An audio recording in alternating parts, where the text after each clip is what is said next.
ప్రియమైన దేవుని పిల్లలారా, ఈరోజు తిరిగి మనము మన శత్రువును, అపవాదిని తెలుసుకొనుటను గూర్చి అన్వేషణలోని మరో భాగాన్ని ఈ దినం పరిశీలిద్దాం. దేవునిని ఎరుగుట ముక్కుసూటిగా, యథార్థంగా, సులువుగా వాక్యమును బట్టి ఎరుగగలం. సాతానును మాత్రం అలాగు ఎరుగుట ఇబ్బంది అని, తెలుసుకొనుట కష్టము అని సభాముఖంగా తెలియచేస్తున్నాను.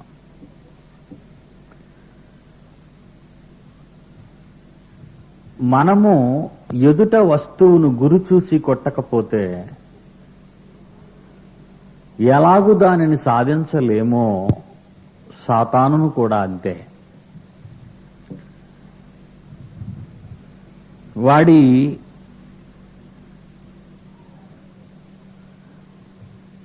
చిహ్నములను బట్టి వాడి నడవడిని మనము గమనించాలి. మనకు మంచి చేస్తున్నట్టుగా, మేలు చేస్తున్నట్టుగా, ప్రేమిస్తున్నట్టుగా కనబడుతూ శాశ్వతముగా దేవునికి దూరము చేసే కార్యక్రమాన్ని రూపొందించింది అది. నేను సాతానుని, దేవుని నుంచి మిమ్మల్ని విడదీయడానికి వచ్చాను అని మీ ఎదుట నిలవబడితే మీరు ఒప్పుకోరు. అమ్మ సాతాను, నువ్వు వెళ్ళిపో అంటాం. నేను దేవునిని, మిమ్మల్ని కాపాడటానికి వచ్చాను, మిమ్మల్ని స్వర్గానికి తీసుకుపోవాలని మీ ముందున్నాను అనగానే మీరు అంత సాష్టాంగ నమస్కారం పెడతారు. ఇది చాలా క్లిష్టమైన సంగతి. ఇప్పుడు సైతానుని మనము తెలుసుకొనుట అనేది చాలా క్లిష్టమైనది. ఆధునిక శాస్త్రం కూడా మరి అలాంటి కంప్యూటర్ని ఇంకా తయారు చేయలేదు. అపవాదిని ఎరిగే పరిస్థితిని కనిపెట్టే యంత్రం వాళ్ళు కనిపెట్టలేదు, ఇంకా కనిపెట్టలేరు కూడా. అయితే మనం దీనిని ఎందుకు అంత ఖచ్చితంగా తెలుసుకోవాలి అంటే, మీరు ఖచ్చితంగా పరలోకానికి వెళ్ళాలి అని అనుకుంటే ఖచ్చితంగా దయ్యం గురించి తెలుసుకోవాలి, దయ్యాన్ని తెలుసుకోవాలి. చూసారా, మాకు దేవుడు గురించి చెప్పండి, దయ్యాల గురించి ఎందుకు అని మీరు అనుకోవచ్చు. అసలు దయ్యం అంటే ఏంటో తెలియని మీకు దయ్యమే దేవుడు అనుకునే అవకాశం ఉంది గనుక నన్ను మీరు నేను మీకు తెలియదు అనుకోండి, ఎవరిని తీసుకొచ్చి మీ ముందు నిలబెట్టి ఇతను సుందర్రావు అంటే మీరు నమ్మే అవకాశాలు ఉన్నాయి. నన్ను మీరు ఎప్పుడు చూడలేదనుకోండి, కానీ ఎవరినైనా మీ ముందుకు తీసుకొచ్చి ఇతను సుందర్రావు అంటే ఓహో అయితే అవ్వచ్చు అనుకుంటారు మీరు. ఇప్పుడు నన్ను చూశారు గనక మీరు రేపు ఎవరిని తీసుకొచ్చి ఇతను సుందర్రావు అన్నా మీరు నమ్మరు. అలాగే సైతాను అనేవాడు మీకు అర్థమైతేనే తప్ప దేవుడు అర్థం కాడు. చాలా జాగ్రత్తగా వినాలి మీరు, ఎందుకంటే కష్టంగా ఉంటుంది. ఇది దయ్యాన్ని పట్టుకోవడం అంటే చిన్న మాట అండి. మనుషుల్ని పట్టేయగలం.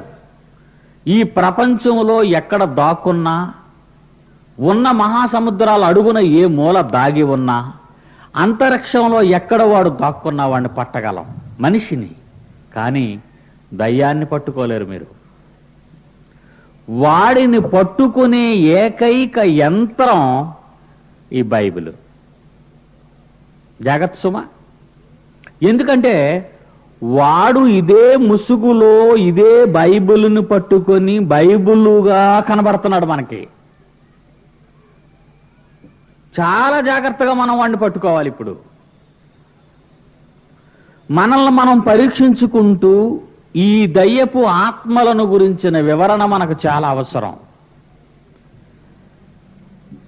అందుకే అపోస్తులుడైన పౌలు మొదటి శతాబ్ద కాలంలో కొరింథీలో ఉన్న క్రైస్తవులకు 2వ ఉత్తరాన్ని రాస్తూ ఆ క్రైస్తవులకు ఒక మాట చెప్తున్నాడు ఆయన. వాక్యం చూడాలి మీరే. కొరింథీయులకు రాసినటువంటి 2వ పత్రిక 13వ అధ్యాయము. కొరింథీయులకు రాసిన 2వ పత్రిక 13వ అధ్యాయము 5వ వచనము చూద్దాం. మీరు విశ్వాసము గలవారై ఉన్నారో లేదో. తీసారండి అందరూ? తీయాలి మరి, తీయకపోతే కంగారు అవుతుంది మీకు. 2 కొరింథీ పత్రిక 13వ అధ్యాయము 5వ వచనం. మీరు విశ్వాసము గలవారై ఉన్నారో. మీరు విశ్వాసము గలవారై ఉన్నారో లేదో మిమ్మును మీరే శోధించుకొని చూసుకొనుడి. మిమ్మల్ని మీరే పరీక్షించుకోండి, శోధించుకోండి. అవునా కాదా అని దాన్ని శోధించండి. మిమ్మల్ని మీరు శోధించుకోండి. ఇదేంటండి, నాకు విశ్వాసం ఉందో లేదో నేను పరీక్షించుకోవాలా? ఏమండి, ఇది విచిత్రంగా ఉంది కదా. నాకు విశ్వాసం ఉందో లేదో నేను పరీక్షించుకోవటం ఏంటి? ఎదుటోడిని పరీక్షించడానికి అలవాటు పడిపోయి ఉన్నాం ఇప్పటి వరకు మనం. ఏమండి, ఈ రోజు 2000 సంవత్సరాలు అయినా మనిషి దేనికి అలవాటు పడ్డాడంటే ఎదుటవాడికి విశ్వాసం ఉందా లేదా అని వీడు టెస్ట్ చేస్తుంటాడు. కానీ వీడికి విశ్వాసం ఉందా లేదా అనేది మర్చిపోయాడు.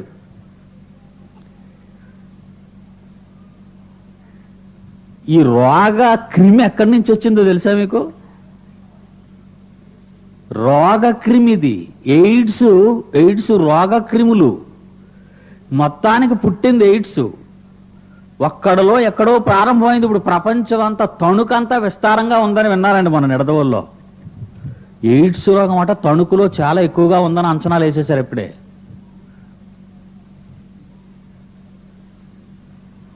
పుట్టింది అది. ఈ రోగ కణాలను, ఈ రోగ క్రిములను మీరు చాలా జాగ్రత్తగా చూడాలి.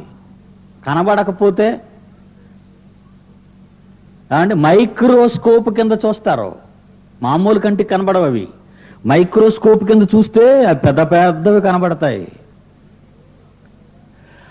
అసలు బైబిల్ని ఆలోచించినప్పుడు మీరు ఎలాంటి సాధనాలు ఉపయోగించటానికి ప్రయత్నించారు?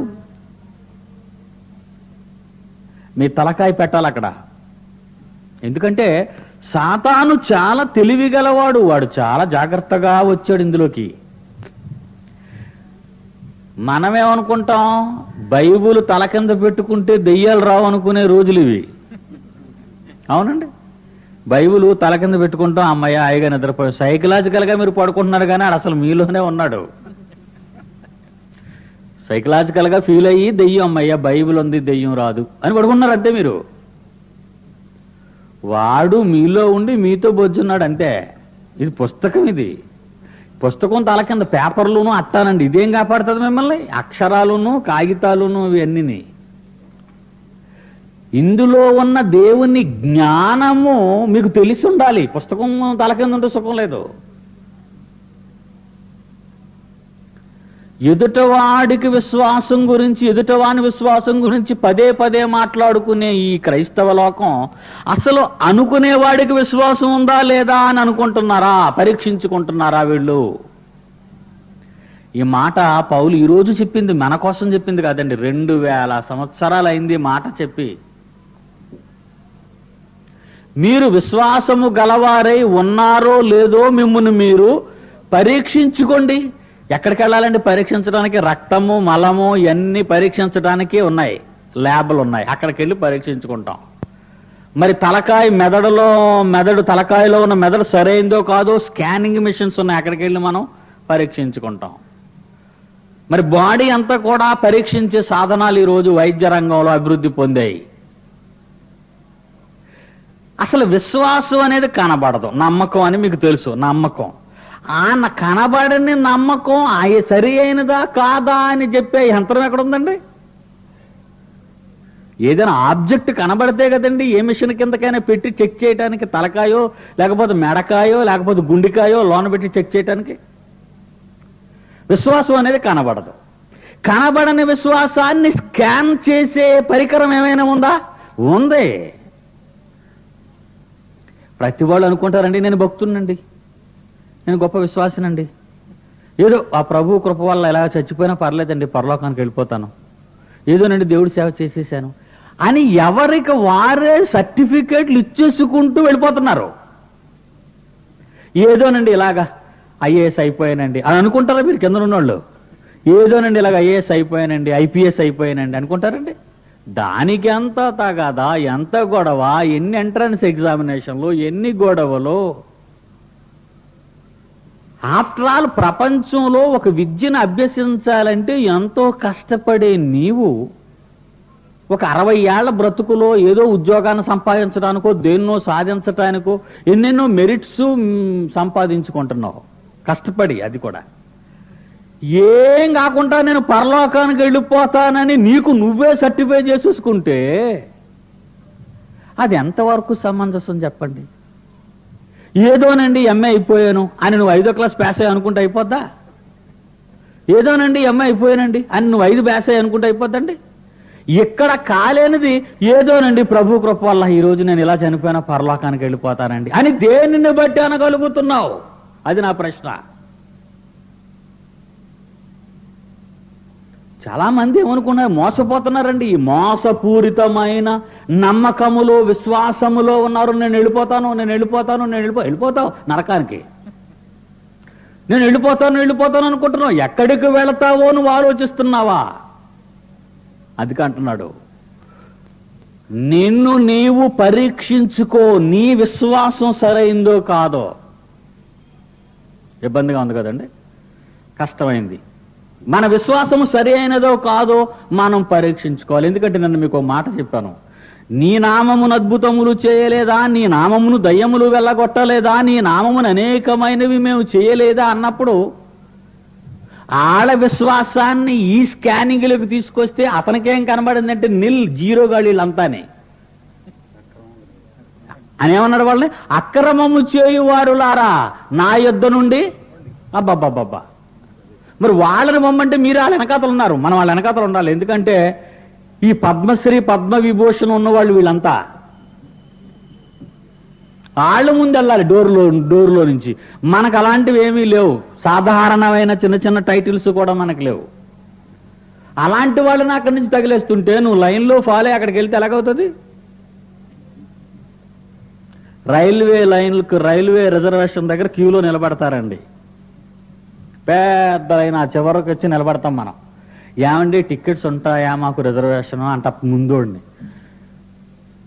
ఎందుకు ఉండవండి? ఉంటాయండి, నేను ఉదయం నుంచే ఉన్నాను, ఈ లైనే అంటాడు. కానీ ఎంతో ఆశతో నమ్మకంతో నిలబడతాం. ముగ్గురికి ఇచ్చిన తర్వాత అయిపోయి అన్నాడు అనుకోండి, లైన్ జోరుగా వెళ్ళిపోతుంటది. అప్పుడు మనకి ఏం అర్థమైపోద్ది? ఇంతవరకు స్లోగా వెళ్ళేది ఇంత ఫాస్ట్గా వెళ్ళిపోతుంది లైన్ అంటే టికెట్స్ అయిపోయి అక్కడ వచ్చేస్తున్నారు. అయినా మన ఆశగా లైన్లో వెళ్తుంటాం, జోరుగానే అక్కడ వరకు వెళ్ళిపోతాం, ఆ కౌంటర్ వరకును. అక్కడ డోర్ క్లోజ్ చేసేసాక అప్పుడు మరలా మనం తిరుగుతాం.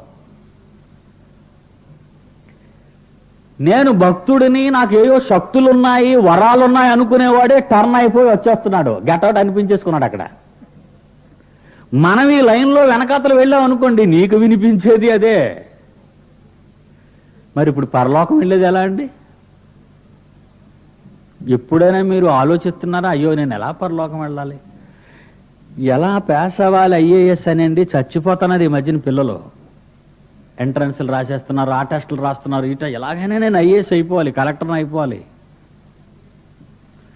ఎంత ఆలోచిస్తున్నావే భూమి మీద నువ్వు ఏ పైనైనా చేసేటప్పుడు, అసలు పరలోకానం గురించి ఎప్పుడైనా ఆలోచిస్తున్నావు? అసలు నేను వెళ్తానా వెళ్ళనా, నా టెస్టులన్నీ కరెక్ట్గా ఉన్నాయా లేదా, నా మార్క్స్ కరెక్ట్గా వచ్చాయా లేదా మీరు ఎప్పుడు అనుకుంటున్నారండి? అనుకోవాలి, అనుకోకపోతే వెళ్ళిపోతారు, దెబ్బతింటారు మీరు.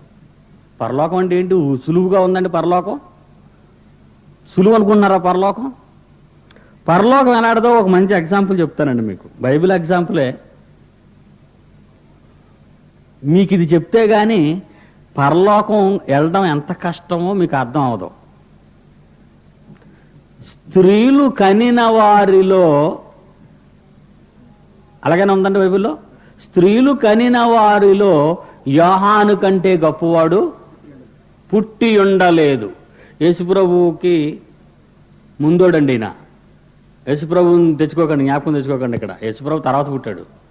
అప్పటికి యోహాను కనబడినప్పటికి, యోహాను తల్లి ఆయన్ని కనేటప్పటికే స్త్రీలు కనిన వారిలో బాప్తీసమిచ్చి యోహాను కంటే గొప్పవాడు పుట్టలేదు అని కిందన ఒక మాట అంటున్నాడండి.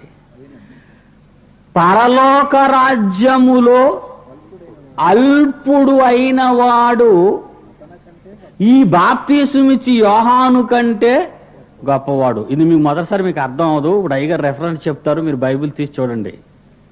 ఎంత సార్ అది? మత్తయి సువార్త 11 తీసి చూడండి. అసలు మీరు నేను పరలోకానికి వెళ్ళడా అనడానికి ఒక మంచి ఎగ్జాంపుల్ చూసుకొని ఇప్పుడు ముందుకెళదాం మనం.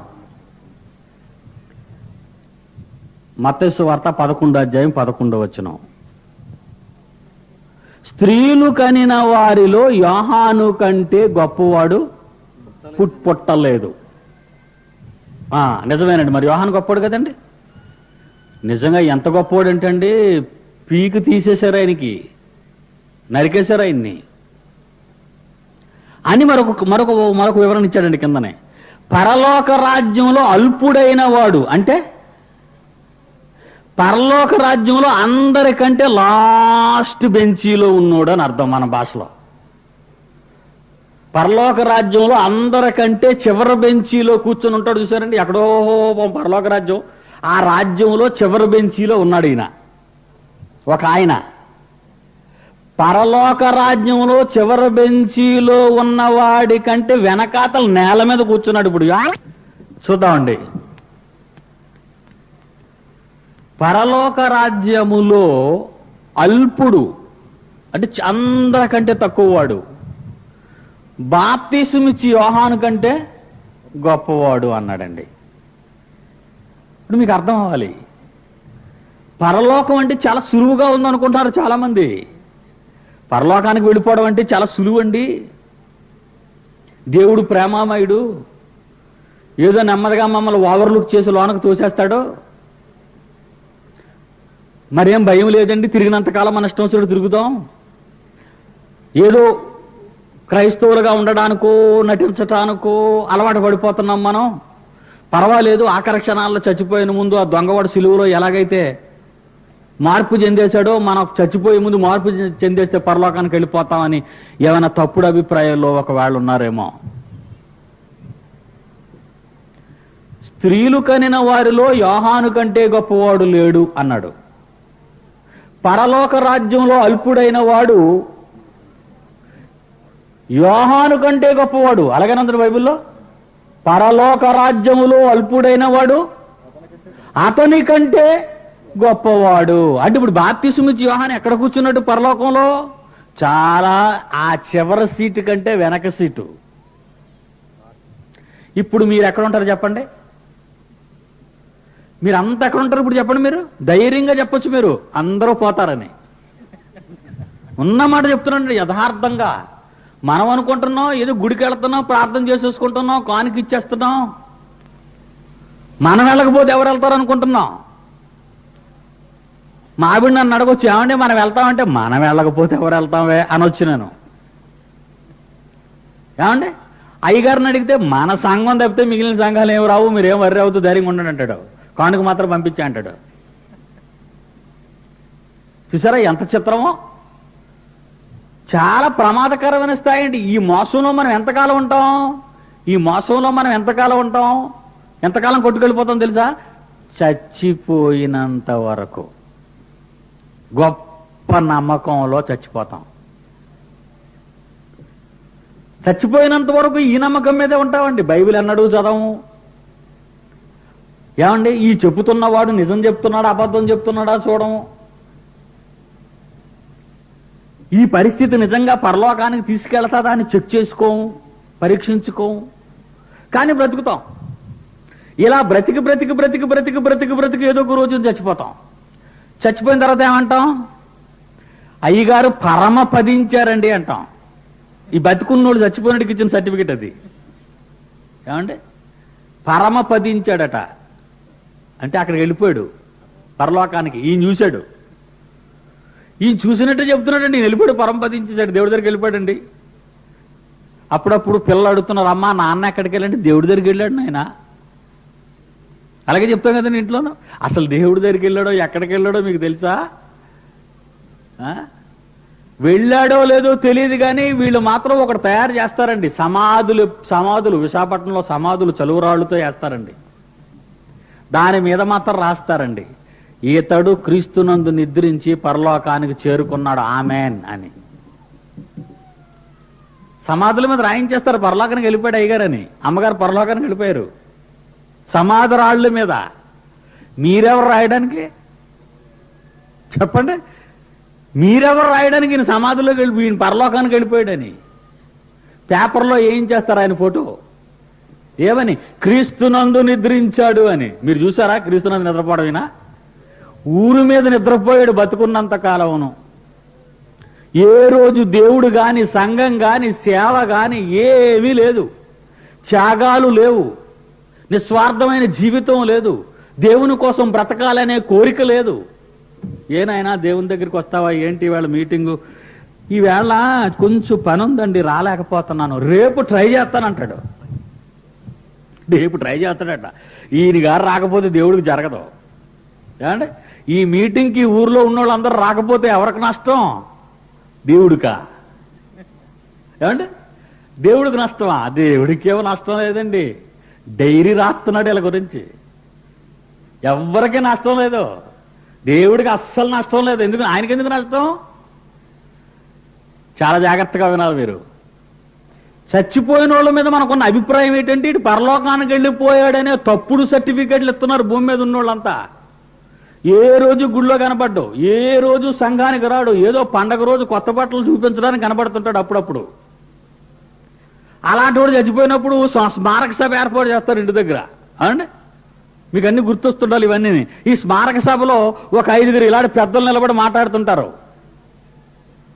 ఒక పెద్ద మాట్లాడతారు ముందు వచ్చి, బాబు ఎక్కువ మాట్లాడకు మళ్ళీ వీళ్ళకి స్మారకం తప్పిపోద్ది ఉన్నోళ్ళకి, అందుకే కొద్దిగా మాట్లాడండి మీరు. అప్పుడు ఈయన మాట్లాడతాడు, ఈయన గొప్ప సేవకుడు, అలాంటి సేవకుడు, ఇలాంటి సేవకుడు, ఈ రోజు మన దగ్గర లేడు, ప్రభు దగ్గర ఉన్నాడు, ఆమెన్ అని వెళ్ళిపోతాడు. అంటే ప్రభు దగ్గరికి వెళ్ళినట్టు స్టెఫెన్ లాగా ఈయన చూస్తున్నట్టు పరలోకంలో. ఈయన ఇక్కడ జాగ్రత్త ఒక సాక్ష్యం చెప్పేసి వెళ్ళి కూర్చుంటాడు. 2 ఆయన, 3 ఆయన, 4 ఆయన. ఒక ఆయన చెప్పమండి ఇతను నరకానికి వెళ్ళిపోయాడు నా స్మారక సభలోను. ఇతన్ని ముందు పంపించేస్తారు. ప్రియులారా, ఇది ఒక రివాజ్ అయిపోయింది. ప్రపంచంలో ఏం జరుగుతుందో వాళ్ళకి అర్థం అవటం లేదు. ఒక అబద్ధాన్ని వాళ్ళకి వాళ్లే నిజంగా చేసుకొని ఉబ్బు తబ్బిబ్బైపోయి సంతోషిస్తున్నారు తప్ప ఇది ఎంతవరకు నిజమా కాదా అని ఆలోచించటం లేదు. జాగ్రత్త సుమండి. చాలా ప్రమాదమైనటువంటి స్థితిలో ఉంది ఈరోజు క్రైస్తవ్యం. అందుకే యేసు ప్రభు వారు ఒక మాట చెప్పారు. మత్తయి సువార్త నిన్నది 7:22 మొదటి మాట ఒక మాట చెప్పారు యేసుస్వామి. ఆ దినమందు అనేకులు నన్ను చూచి అని ఉంది అక్కడ. అలాగేనే ఉందండి బైబిల్లో. అనేకులు దేవుణ్ణి చూచి అది చేసాం, అది చేసాం అని చెప్తారు మీరు. అనేకులతో నేనేమంటానంటే, కింద ఏమంటున్నాడు చూడండి, అనేకులు నన్ను చూసి ఏమో అన్నారు, అనేకులతో నేనేం చెప్తానంటే, అక్రమము చేయువారులారా నా యొద్ద నుండి పోండి. అనేకులను చూసి ఆయన ఆ మాట అంటాడు. అనేకులు యేసుక్రీస్తును చూసి ఏవో చెప్పారు. అనేకులు వీళ్ళంతా. అనేకులను యేసుక్రీస్తు చూసి ఏమన్నాడు? అక్రమము చేయువారులారా నా యొద్ద నుండి పొండి. అంటే ఇప్పుడు నరకానికి పోయినోళ్ళు అనేకుల కొద్ది మందా? ఏమండి? నరకానికి పోయేవాళ్ళు అనేకుల కొద్ది మందా? అనేకులని తెలిసిపోయింది అక్కడ మనకి. అనేకులు అనేకులు. ఒక ఆయన అంటాడండి ఒకసారి, ఇదంతా ఎందుకండి, ప్రార్థన కావాలండి అంటాడు. ఇంక మిగతా ఏం వద్దట. ఏమండి, ప్రార్థన ఉంటే సరిపోదు. ఎందుకంటే దాని అంత సుఖం లేదు. 4 గోడల మధ్య ఇంట్లో చల్లగా ఫ్యాన్ వేసుకొని చేసుకోవచ్చు. ఎండ బాధ కానీ, వేడి బాధ కానీ, వర్షపు బాధ కానీ, ఈ బాధలే అవసరం లేదు. ఏమండి, యేసుప్రభు కూడా అలాగ వలివల కొండ మీద చక్కగా అలాగ ఉంటే చాలండి, లోకం మారిపోయేది. ఏమండి, ఏంటండి బాధలు? ఎలాంటి బోధలు ప్రపంచంలోకి ప్రవేశించేయో చూడండి. అంటే నువ్వేం చేయని అవసరం లేదు, ప్రార్థన చేస్తే చాలు, ఏం చేయొద్దు. అలా అయితే ప్రార్థన చేయొద్దా అండి అని అడుగుతాడు మరలా. నేను అనలేదే వద్దని. ప్రార్థనే అంటే సరిపోద్దా నీకు? ఏమండి, నేను అలా ప్రభు నన్ను అలా పోషిస్తున్నాడండి, అలా ప్రార్థన చేస్తానని అంతేనండి. ప్రార్థన చేస్తే నీకు రోజుకి ప్లేట్లు ముందుకు వచ్చి కూర్చుంటున్నాయా? ఇంకే పని చేయటం లేదా నువ్వు? ప్రియులారా, చాలా జాగ్రత్తగా 6:46 వాక్యాన్ని మనం జాగ్రత్తగా ఆలోచిస్తే ఒక చక్కని మాట చెప్తున్నాడు దేవుడు అక్కడ. లూకా సువార్త 6:46 నేను చెప్పు మాటలు ప్రకారము మీరు చేయక. చూసారండి ఎంత మంచి మాట అన్నాడు. నేను చెబుతున్నాను, మీరు అవి చెయ్యటం లేదు. అవి చెయ్యకుండా నా బుర్ర తినేయడానికి ప్రభువా ప్రభువా అని నన్ను పిలుచుట ఎందుకు అంటే వద్దనా పిలవమనే? ఏమండి, నేను చెప్పు మాటల ప్రకారము మీరు చేయక ప్రభువా ప్రభువా అని మీరు నన్ను పిలుచుట ఎందుకు? ఆయన మిమ్మల్నే ప్రశ్నిస్తున్నాడు. ప్రార్థన చేస్తుంటే లేపుతున్నాడు. ఎందుకు అలా పిలుస్తావు తల్లి నా బుర్ర తినేయడానికి? నేను చాలా చెప్పాను, అవన్నీ చెయ్యి, అప్పుడు పిలువ, అర్థం ఉంది. నువ్వు ఏమీ చేయకుండా ఇలా పిలుస్తున్నావు అనుకో, ఏం ప్రయోజనం?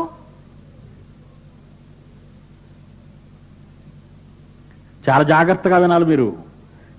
మీ నమ్మకం సరైందో కాదో చెప్పే యంత్రం బైబిలు. మీ పాటలు, మీ మాటలు, మీ ఓర్పు, మీ త్యాగం, మీరు నేర్చుకోవటం, మీ జీవితం, ఇదన్నీ బైబిల్ మీద ఆధారపడి ఉంది. రాయించాడో పరీక్షించండి అక్కడ 28 కాబట్టి ప్రతి మనుష్యుడు తన్ను తాను పరీక్షించుకోవాలి. పరీక్ష పరీక్ష పరీక్ష. అసలు నువ్వు దేవుడిలో ఉన్నావా? అసలు నువ్వు క్రైస్తవుడువా? అసలు నువ్వు పరలోకానికి వెళతావా?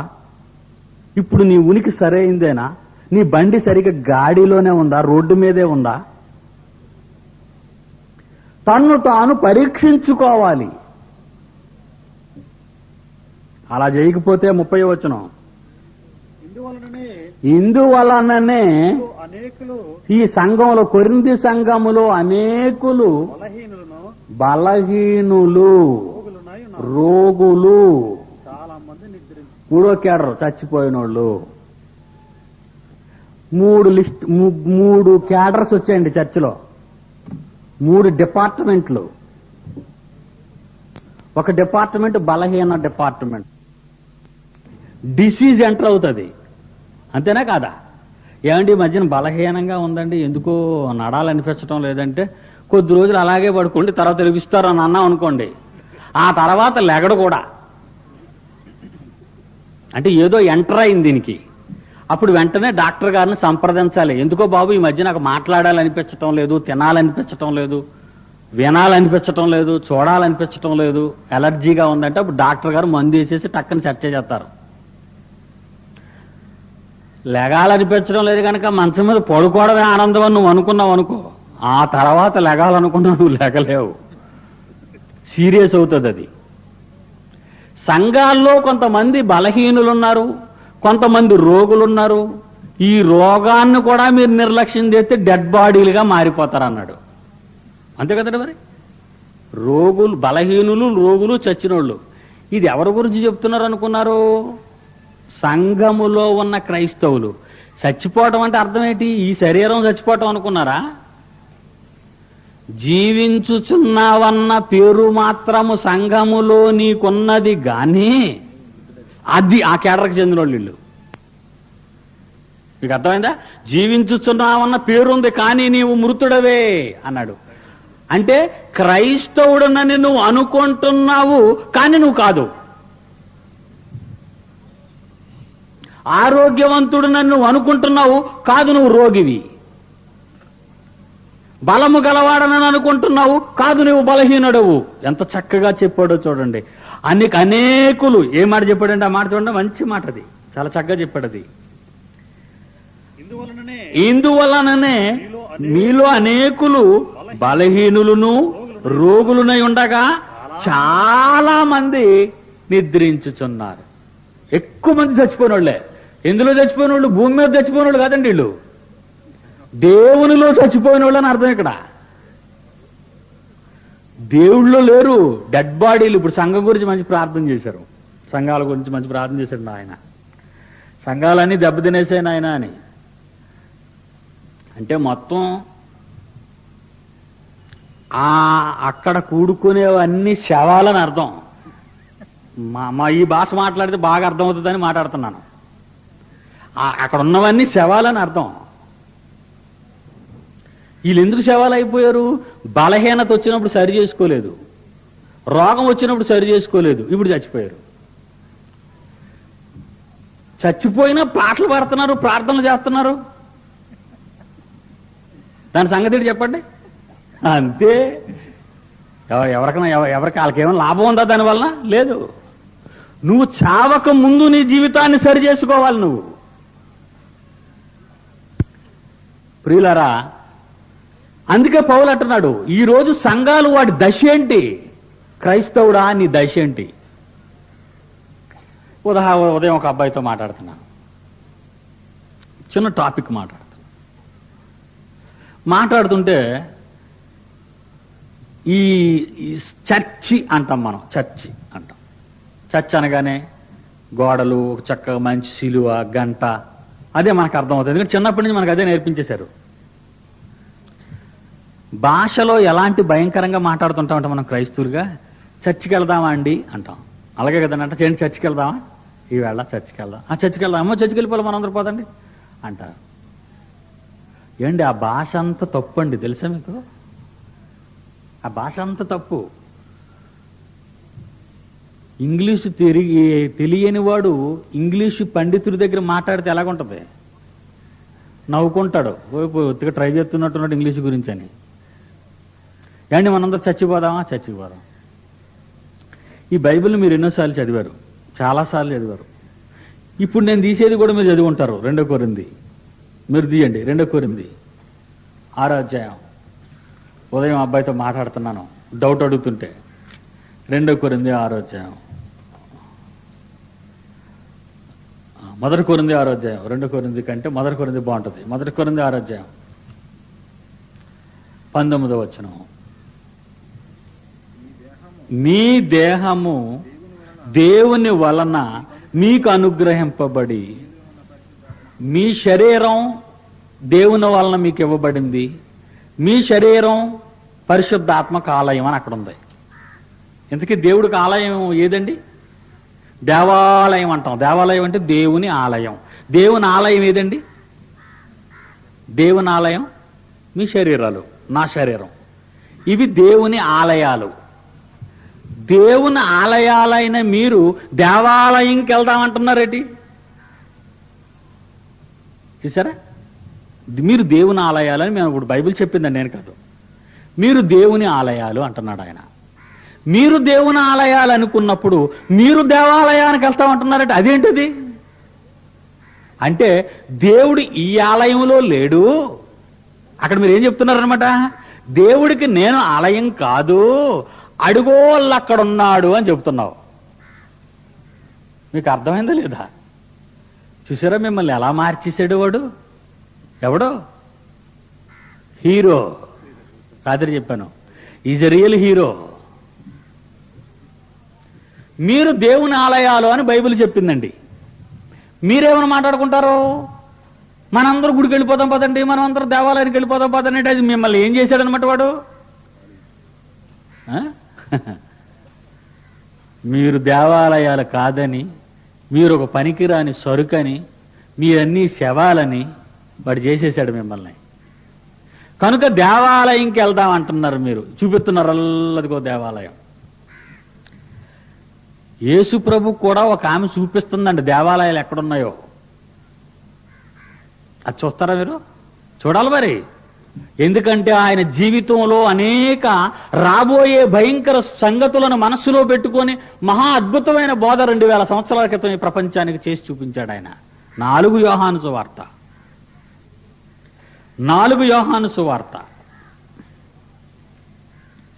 యోహాను సువార్త 4.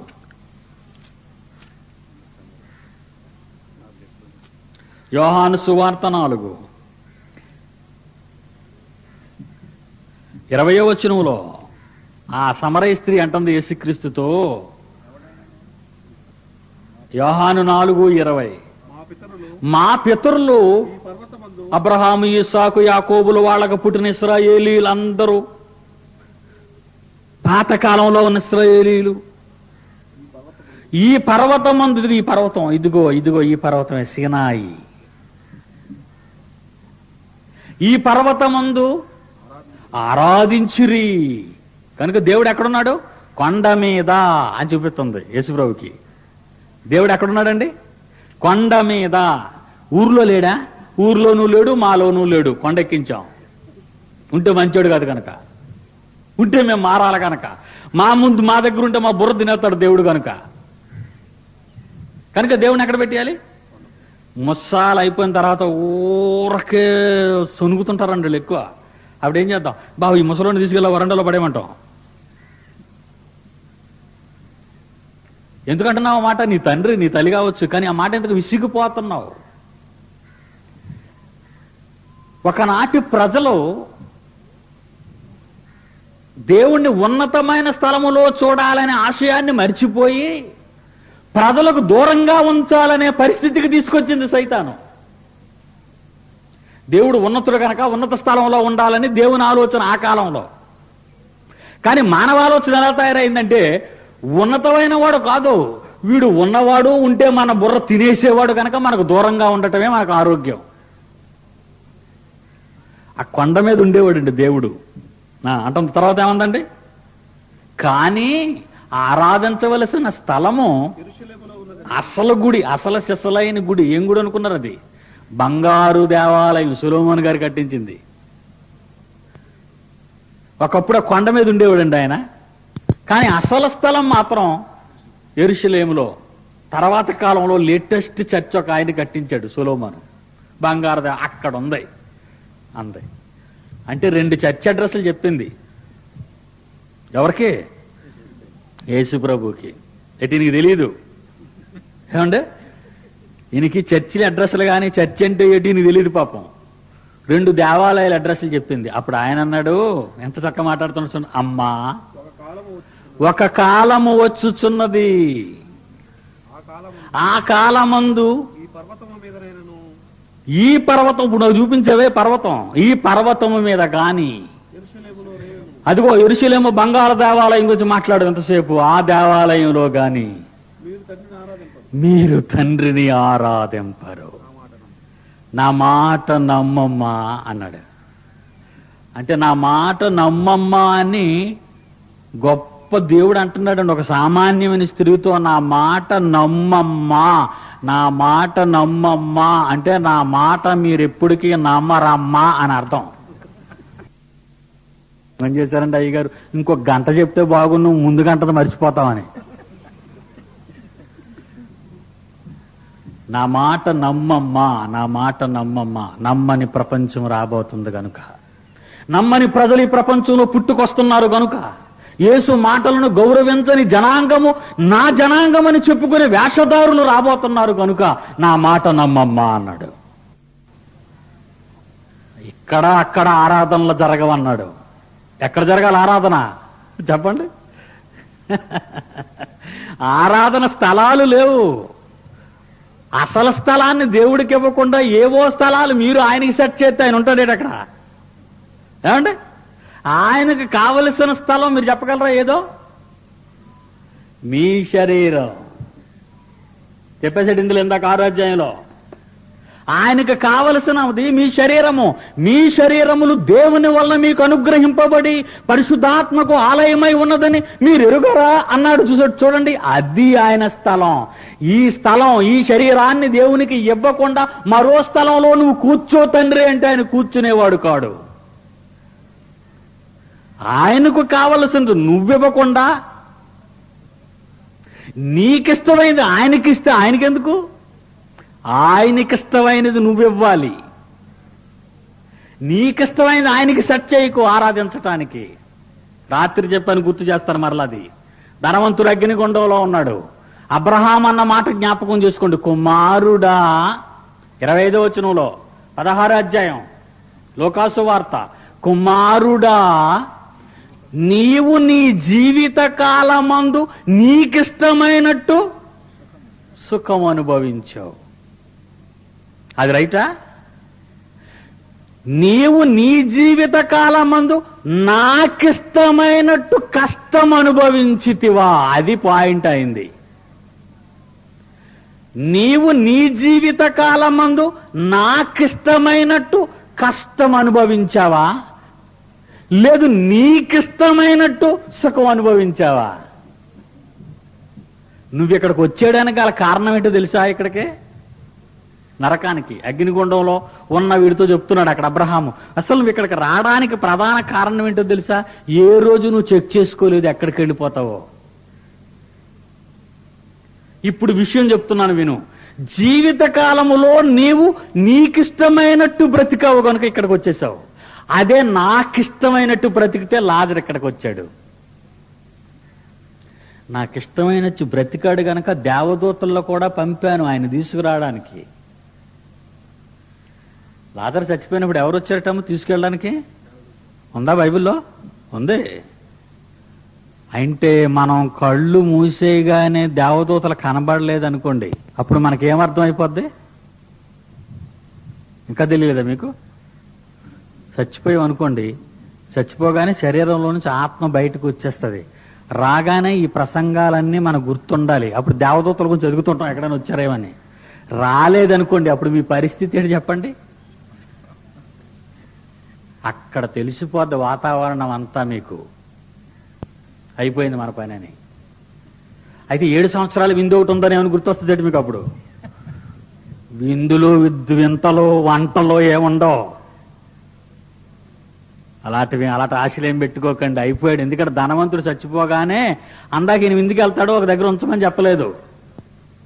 అందాక ఈయన విందుకి వెళ్ళవలసి ఉంది, అందాక ఏదో ప్లేసులో పెట్టండి అనలేదు. అందరూ పోయే చోటుకి విడిపోయాడు. జాగ్రత్త సుమండి, జాగ్రత్త. రాబోయే ప్రమాదాన్ని మీరు ఇప్పుడే తెలుసుకోవాలి. మీరు అడుగు పెట్టే చోటు ఎంత భయంకరమైనదో ఇప్పుడే మీరు ఆలోచించాలి. మిమ్మల్ని తీసుకువెళ్ళడానికి వాడు అన్ని తెలివితేటలు ప్రయోగిస్తున్నాడో మీరు ఇప్పుడే పరిశీలించాలి. లేదా దెబ్బ తింటారో. దెబ్బ తిన్న తర్వాత నేను ఏదో అయిపోతాను అనుకుంటే మీరేం కాలేరిక. ఇదే మంచి సమయము, నేడు అనుకూలమైన సమయము. ఈ మాట కూడా మీకు వినబడి ఉండాలి బైబిల్లోది. తర్వాత వచ్చే దినాలు మంచివి కావు. చూస్తాను ఈ మాట, మళ్ళా చదవండి ఈ మాట. ఎవరిష్టమైనట్టుగా పెడుతున్నావు? నీ శరీరము దేవునికి ఆలయమై ఉండగా, నీ శరీరము కదిలే దేవాలయమై ఉండగా, నీ శరీరము కదిలే దేవాలయం అది. మరి అదేంటండి? సిలువ ఉన్నది, గంట ఉన్నది, అది కదలని దేవాలయము, జీవము లేని దేవాలయము, నిరుపయోగమైన దేవాలయము. అది దేవునికి ఏం చేస్తుంది? నీవు దేవునికి చెయ్యాలి. నీ దేహము దేవునికి అవసరమై ఉన్నది. అది దేవాలయము దేవుడు అంటున్నాడు పత్రికలో. కానీ మనం అంటున్నాం అదుగో దేవాలయం. మరి నువ్వెవరో? కావా దేవాలయానివి? నేను దేవాలయాన్ని కాదు, దేవునికి పనికి రాను. యేసుక్రీస్తు ఏమన్నారు చూడండి, యేసుక్రీస్తు ఏమన్నారు చూడండి. 4వ అధ్యాయం యోహాను సువార్త. నా మాట నమ్ము 22వ వచనంలో, మీరు మీకు తెలియని దానిని ఆరాధించువారు. అమ్మా, తెలియని ఆరాధనలు చేసుకుంటూ పోతున్నారు మీరంతా. ఏది ఆరాధనో ఏది దేవాలయమో తారతమ్యము లేని దశలో ఈ ప్రపంచ క్రైస్తవ్యం పెరుగుతుంది. సైతాన్ ఎంత తెలివైనడో చూసారా?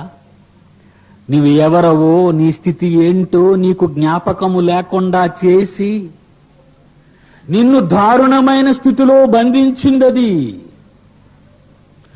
నువ్వెక్కడికి పోతున్నావో తెలియని అజ్ఞానములో నిన్ను భద్రపరిచేసిందది. 2 కొరింథీయులకు రాసిన పత్రిక వెళ్తున్నాం. మొదట ఎక్కడి నుంచి మనం వచ్చాం అక్కడికి వెళ్తున్నాం. 2 కొరింథీయులకు రాసిన పత్రిక 13వ అధ్యాయము. 2 కొరింథీయులకు రాసిన పత్రిక 13వ అధ్యాయము 5వ వచనము.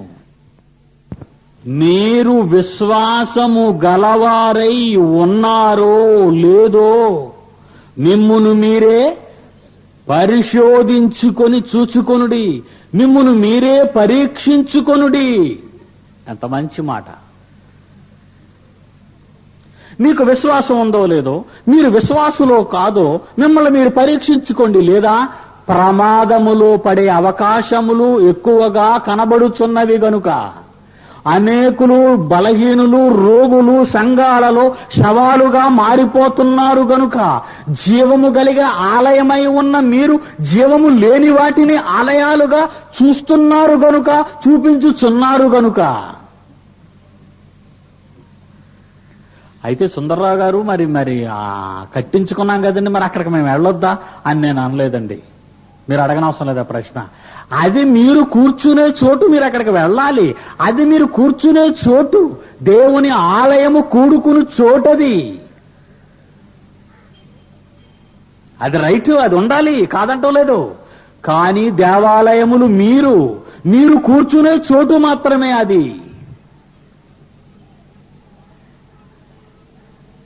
విశ్వాసము గలవారే ఉన్నారో లేదో చూచుకొనుడి. కింద ఒక చక్కని పాయింట్ చెప్పాడు చూడండి. కొంచెం మనకు వెలుగు కనిపిస్తుంది అక్కడ, కొంచెం మన మనోనేత్రాలు వెలిగింపబడతాయి. కింద మాట దగ్గరికి వెళ్ళేసరికి ఏంటి ఆ మాట? మీరు భ్రష్టులు కాని ఎడల యేసుక్రీస్తు మీలో ఉన్నాడని మిమ్మును గూర్చి మీరే ఎరుగరా అంటే ఎరుగుతారు. మీరు భ్రష్టులు కాని ఎడల యేసుక్రీస్తు మీలో ఉన్నాడు అన్నాడు. అంటే మనం పరీక్షించుకోవడానికి ఒక పాయింట్ దొరికింది ఇక్కడ, మంచి పాయింట్. మీరు భ్రష్టులు కాని ఎడల యేసుక్రీస్తు మీలో ఉన్నాడు. అంటే భ్రష్టులు అంటే ఏంటి? భ్రష్టులు పిల్లవాడిని చూసి మనం దెబ్బలాడతాం, భ్రష్టుడు రండి బాబు, వీడు భ్రష్టుడు అంటాం. భ్రష్టుడు అంటే అర్థం ఏంటి? ఎందుకు పనికిరాడని, ఎవ్వరికి పనికిరాడని. భ్రష్టత్వం అంటే అదే కదండి. భ్రష్టుడు వీడు, ఎందుకు పనికిరాడండి, ఎవ్వరికి పనికిరాడండి, అన్నిటికీ దరిద్రుడండి వీడు. భ్రష్టత్వం అంటే అది అర్థం. జాగ్రత్తగా వినండి. భ్రష్టులు అంటే దేవునికి పనికిరాని వారు. చాలా జాగ్రత్తగా వినాలి. భ్రష్టులు అంటే దేవునికి పనికి రాని వారు.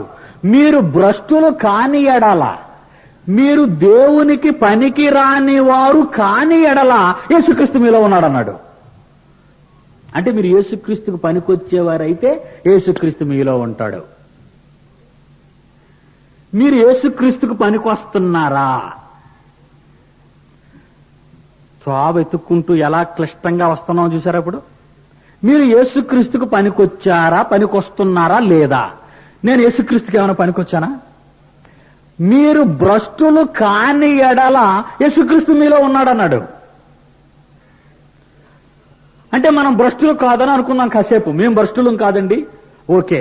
మీరు భ్రష్టులు కాకపోతే యేసుక్రీస్తుకు మీరేమైనా పనికొస్తున్నారా? యేసుక్రీస్తుకు పనికి రావడం అంటే ఏంటి? యేసుక్రీస్తుకు పనికి రావడం అంటే ఏంటి? యేసుక్రీస్తుకి నేను ఎలా పనికొస్తాను? నేను యెరూషలేము కన్యలు ఏడుస్తున్నారు. ఎవరిని చూసి? ఎప్పుడు ఏమండి? యేసు ప్రభు వారు సిలువ మోసుకొని వెళ్ళిపోతున్నారు. అంతే కదండి. ఇవాళ ఏం రోజండి? మంగళవారం. అంటే రేపు శుక్రవారం. రేపు శుక్రవారం మోస్తారు అనుకుంటున్నాం కదండి. Good Friday. అదే ఎప్పుడండి గుడ్ ఫ్రైడే? 7 మోసుకెళ్తుంటారు. అదే రోజు ఏడుస్తున్నారు. చాలా మంది ఏడుస్తున్నారు. మనల్ని చూసి ఎవరైనా ఏడిస్తే మనం ఏం చెప్తామండి? నిజంగా ఎంత ప్రేమ నా మీద, అలాగే కదండి అనుకుంటా. మనల్ని చూసి ఎవరైనా ఏడుస్తున్నారు. ఏడవడం అంటే ఇంకొక ఏడుపు కాదండి, వారవలేని ఏడుపు కాదు అది. మనం బాధపడుతున్నామని బాధతో ఏడుతున్నారు. అది అలా ఏడ్చే మనల్ని చూసి ఏడుతున్నారు అనుకోండి, మనం వాళ్ళని చాలా ప్రేమిస్తామండి. అయ్యో నన్ను నా మీద ఎంత ప్రేమ ఏడుస్తున్నారని. యేసు ప్రభువుని చూసి ఏడుస్తుంటే ఆయన ఏమన్నాడండి? అమ్మలారా నా కోసం ఏడవకండి. బాగుంది కదండి ఆ మాట. ఆయన గురించి ఏడుతుంటే వద్దంటాడేంటినా? ఆయన గురించి ఏడుతుంటే నా కోసం ఏడొద్దంటాడేంటి ఆయన అని చంప చెల్లుమనే మాట మరొకటి చెప్పాడు ఆయన. మీకోసం ఏడవండి అన్నాడు. మీకోసం ఏడవండి. తర్వాత మీ తర్వాత చెడిపోయేవాళ్ళు వాళ్ళే కనుక వాళ్ళ కోసం ఏడవండి.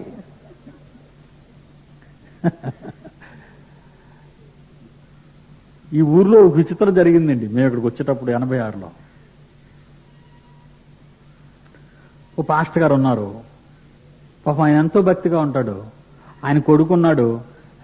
దేవుడు లేడు అంటున్నాడు. మీ ఊర్లోనే. ఇదేంటండి? పాస్టర్ గారట దేవుని సేవకుడట, ఈయన ప్రార్థనలు చేస్తున్నాడు, సంఘాన్ని నడిపేస్తున్నాడు ఓ పక్క నుంచి. ఈయన కొడుకు మాత్రం ఎవరటండి? ఈయన దేవుడు లేడట. ఏంటి అయ్యగారి కొడుకు ఎలాగైపోయాడా? అందుకే ఇద్దరిని కలిసి ఏడమన్నాడు. 2000 సంవత్సరాల క్రితం ఎందుకు ఏడమన్నాడు అనుకున్నారు? ఆయన పండుగ రోజు ఈస్టర్ సండే వస్తుందని గుళ్ళో కూర్చొని మీరు ఏడకండి. అంతేనా? ఎడుతున్నారా లేదా? అబద్ధం ఆడకుండా చెప్పండి. ఎడుతున్నారండి. ప్రపంచం అంతా ఎడుతున్నారు. మీరు చిన్నపిల్లలు, మీకేంటి? ఇండియాలో ఉన్నోళ్ళు జ్ఞానం లేని వాళ్ళు అనుకుంటున్నారు చాలా మంది. ప్రపంచ దేశాల్లో అందరు క్రైస్తవులు ఇప్పుడు ఏడిసే రోజులటి ఇవి. ఏ రోజులండి? ఎవరి కోసం ఏడుస్తున్నారు వీళ్ళు? యేసు ప్రభు కోసం. బ్రతుకున్న యేసు ప్రభు ఆ రోజు ఏడుస్తున్నోళ్ళు చూసేమన్నాడు ఆయన? ఏడవకండి నా కోసం, మీకోసం ఏడవండి. మీ బతుకులు మారిపోతున్నాయి. సైతాను గారు మిమ్మల్ని ఎత్తుకెళ్ళిపోబోతున్నాడు, మిమ్మల్ని నాకు వ్యతిరేకంగా తయారు చేసేబోతున్నాడు. జాగ్రత్త, మీకోసం ఏడవండి. మీ పిల్లల్ని చాలా జాగ్రత్తగా డెవలప్ చేయండి, వాళ్ళ కోసం మీరు ఏడవండి అంటే వీళ్ళేం చేస్తున్నారు? మేము నీ కోసం ఏడుస్తాం, మా కోసం మాకేం డౌట్ లేదు. అవునంటారా కాదంటారా? మేము గ్యారంటీ, మా పిల్లల గ్యారంటీ. మేము మా కోసం ఏడవలసిన అవసరత ఏమీ లేదు. మేము చాలా స్ట్రాంగ్ పర్సనాలిటీలు మావి. నువ్వే వీక్ పర్సన్వి. ఇప్పుడు నిన్ను అన్యాయంగా సిలివేసేస్తున్నారు. నీకోసమే మా ఏడుపు అంతా. అవునా కాదా? ఆలోచించండి ఆ భావం ఏంటో. నా కోసం ఏడవకండి బాబు అని ఆయన అంటే, మేము మీ గురించే ఏడుస్తాం బాబు అని అలా అంటున్నారు. ఎవరు చేశారు వీళ్ళని ఇలాగా? చెప్పండి. ఎవరు ఇలా మంత్రం వేసాడు వీళ్ళకి? ఉత్తినే అలాగంటాడు. ఏడండి ఏడండి ఏడండి, దండయ్యొద్దు అంటాడు. వేసేయండి, దండేసేయండి, దండేసేయండి అంటాడు. ఉత్తినే దండయ్యొద్దు అంటున్నాడు. దండలంటే ఆయనకి చాలా ఇష్టం, దండయ్యమంటాడు. ఎవరిని ఇలా మార్చింది క్రైస్తవ ప్రపంచాన్ని? ఎందుకు ఇలా మార్చింది? మీరు ఎప్పుడైనా పట్టుకుంటున్నారా వాడిని? సైతాన్ గాడిని? ఆడండి హీరో, రియల్ హీరో. క్రైస్తవ్యాన్ని కకావికలం చేసింది, క్రైస్తవ విశ్వాసాన్ని పాడు చేసింది, సర్వనాశనం చేసింది. ఏది దేవుడు వద్దు అన్నాడో నీవు దాన్నే చేసి భక్తిపరుడు కావాలంటుంది. ఏం చెప్పారండి జాన్ పీటర్ గారు? మీకు గుర్తుందా ఏం చెప్పాడు? సౌలు రాజుతో మర్చిపోరేటి, వాళ్ళందరినీ చంపేరా వెళ్ళి, నిన్ను రాజుగా చేశారు కదా, ఇల్లు వాళ్ళందరినీ చంపేశారా అంటే, రాజును బతకనిచ్చాడు, బలిసిన వాటిని అన్ని బతకనిచ్చి తెచ్చాడు. తీరా చేసింది తప్ప. సమూయేలు గారు వచ్చినప్పుడు ఏం చేయాలి? కాళ్ళ మీద పడిపోయి పొరపాటు అయిపోయింది మహాప్రభు అనాలా? అనకుండా ఇవన్నీ ఎందుకు తెచ్చాను అనుకున్నావు? నా మనసు నీకు తెలియదు. ఆ దేవునికి బలి కొవ్విన వాటిని మదించిన వాటిని నా దేవునికి తెచ్చాను, అలా నా భక్తిని చాటుకున్నాను ఆయన పట్ల అన్నాడు. అయితే నిన్ను తీసేశాడు ఆయన అన్నాడు. నీ భక్తి అలా చాటుకుంటే ఏమండి ఆయన నీకు ఇలా ముక్తిని చాటించాడు. చాలా జాగ్రత్తగా ఉండాలండి భయ దేవుని మాట దగ్గర. అందుకే ఆయన అంటాను చండశాసనుడు. దేవుడంటే ప్రేమామయుడని మీకు ఒక పక్కే చూస్తుండ్రాని ముఖాన్ని. ఏమంటే యేసుక్రీస్తు ముఖం ఒక పక్కే కనబడుతుంది మంచిగా. మీకు అవతల పక్క చూడండి, అవతల పక్క ఏం కనబడుతుందో తెలుసా? కోదమ్మ సింహం చీల్చి చెండాడుతాడు ఆయన. ఇక్కడే మీకు ఆ ప్రేమ అనేది. అక్కడికి వెళితే ప్రేమ లేదు. ఇందాక చదివారు మీరు ఏమని? అక్రమము చేయువారులారా నా యొద్ద నుండి పొండి, గెట్ అవుట్. ఇప్పుడేమన్నాడు? ప్రయాసపడి భారం మోసుకొని చున్నవారులారా కమాన్ అంటున్నాడు. ఎంత తేడా జరిపి చూసారు అక్కడికి వెళ్ళగానే? చాలా తేడా జరుగుతుంది. మీరు చాలా జాగ్రత్తగా యేసుక్రీస్తుని గురించి అంచనా వేయాలి మీరు. ప్రియులారా ఆలోచించండి. నీ ఇష్టము కాదు ఇక్కడ. మీరు భ్రష్టులా కారా మీరు ఆలోచించండి. అంటే మీరు దేవునికి పనికొచ్చారా, పనికి రాలేదా? మీరు భ్రష్టులు కాని ఎడలా, మీరు భ్రష్టులు కాకపోతే యేసుక్రీస్తు మీలో ఉన్నాడు. రోమపత్రిక 13వ అధ్యాయం. రోమాపత్రిక 13వ అధ్యాయం 1వ వచనం చూడండి ప్రియులారా.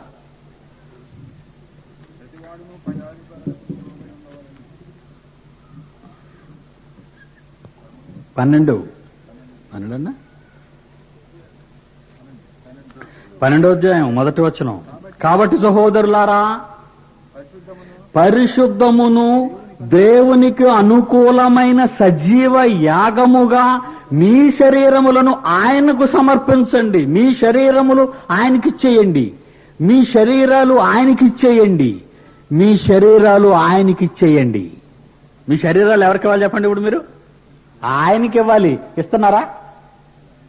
మీ శరీరాలు ఆయనకి ఇస్తున్నారా? ఆయన ఏం చేసుకుంటాడు అనుకుంటున్నారండి మీరు? నా శరీరంతో ఆయనకేం పని అనుకుంటున్నా మీరు? మీ శరీరం డిజైన్ చేసింది ఎవరు అనుకున్నారు? ఈ శరీరాన్ని ఎవరు డిజైన్ చేశారు? ఆలోచించారా మీరు? శరీరాలు ఎందుకు అడుగుతున్నాడు ఆయన? ఏదేను వనంలో నేల మంటితో నరుని నిర్మించాడు అని ఉంది బైబిల్లో. ఎవరు నిర్మించారు నేల మంటితో? దేవుడు. అంటే దేవుడు ఈ బొమ్మను చేసినప్పుడు ఇక్కడ ముక్కుండాలి, ఇక్కడ కళ్ళుండాలి, ఇక్కడ చెవులుండాలి, ఇక్కడ నోరుండాలి, తలకాయ, చేతులు, ఇవన్నీ ఎవరు డిజైన్ చేశారు? ఎవరు తయారు చేశారు? దేవుడు. మీరేవైనా చేసుకుంటారనుకోండి మీ చేతులతో, ఎవరికిష్టమైనట్టు చేసుకుంటారు? మీకిష్టమైనట్ట, ఊరోళ్ళకి ఇష్టమైనట్ట? మీరేవైనా చేసుకుంటారండి, అవి మీకిష్టమైనట్ట? మా ఊరి మీద ఉన్నోళ్ళందరికీ ఎక్కువ కారం అవసరం కనుక నేను కారం వేసి వండుకుంటున్నానంటారా మీరు? మీకిష్టమైనట్టు చేసుకుంటారు ఏదైనా. మీది, మీకు అది కావాలి. మీరు కట్టేసుకున్నారనుకోండి, మీకు ఇష్టమైన పంచదార, మీకు ఇష్టమైన కారం వేసుకుంటారు. మీరు ఇల్లు కట్టుకున్నారనుకోండి, మీకు ఎక్కడ కిటికీ పెట్టాలనుకుంటే అక్కడ కిటికీ పెడతారు, ఎక్కడ ద్వారబంధం పెట్టాలనుకుంటే అక్కడ ద్వారబంధం పెడతారు, ఎక్కడ ల్యాబరేటరీ పెట్టాలనుకుంటే అక్కడ ల్యాబరేటరీ పెడతారు, ఎక్కడ డైనింగ్ రూమ్ ఉండాలో అక్కడ డైనింగ్ రూమ్ పెడతారు. మీ ఇల్లు మీకు ఇష్టమైనట్టు చేసుకున్నారు. ఓకే. ఈ శరీరాన్ని మొదట ఎవరు చేశారు?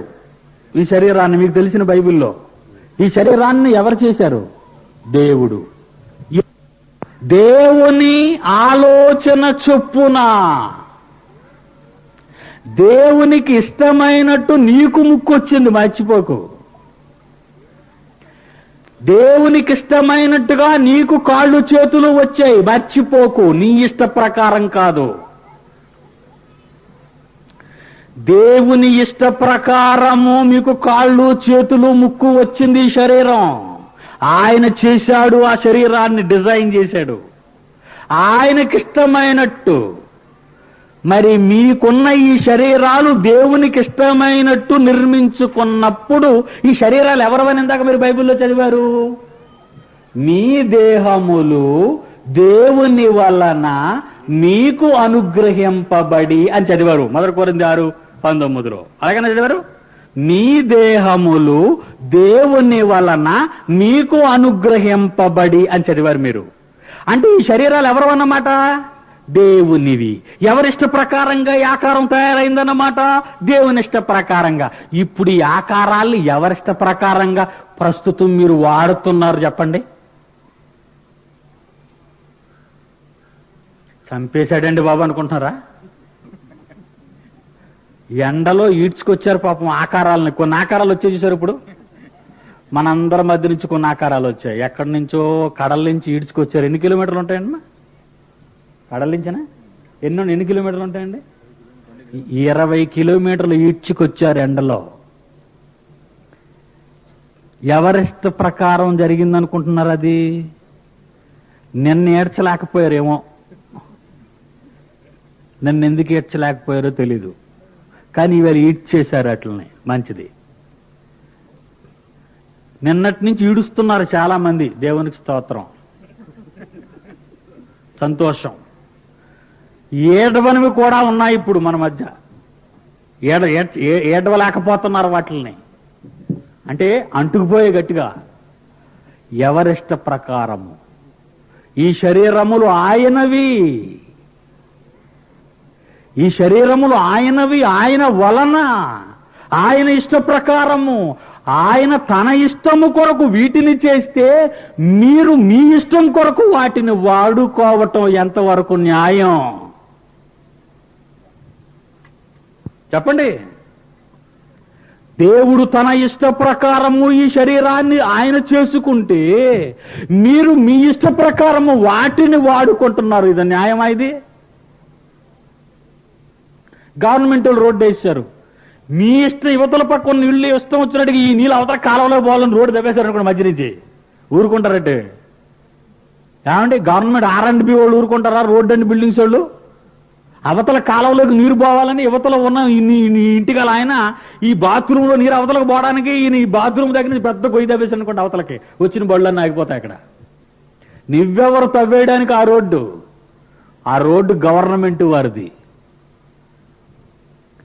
చట్ట ప్రకారంగా నిన్ను అరెస్ట్ చేస్తారు అలా తవ్వితే. దేవుడు తన ఇష్ట ప్రకారంగా నీ శరీరాన్ని ఆయన చేసుకుంటే నువ్వు నీ ఇష్ట ప్రకారంగా దాన్ని తవ్వి పడేస్తున్నావు. ఈరోజు దాన్ని వాడేసుకుంటున్నావు నీ ఇష్టం వచ్చినట్టుగా. ఎక్కడికి వాడుతున్నావు? ఊరు మీదకి వాడుతున్నావు, సంపాదనకు వాడుకుంటున్నావు, దరిద్రానికి వాడుకుంటున్నావు, పాపానికి వాడుకుంటున్నావు, మరిదేనికో ఈ శరీరాన్ని వాడుకుంటున్నావు. ఎవరు చెప్పారు నిన్ను ఇలా చేయమని?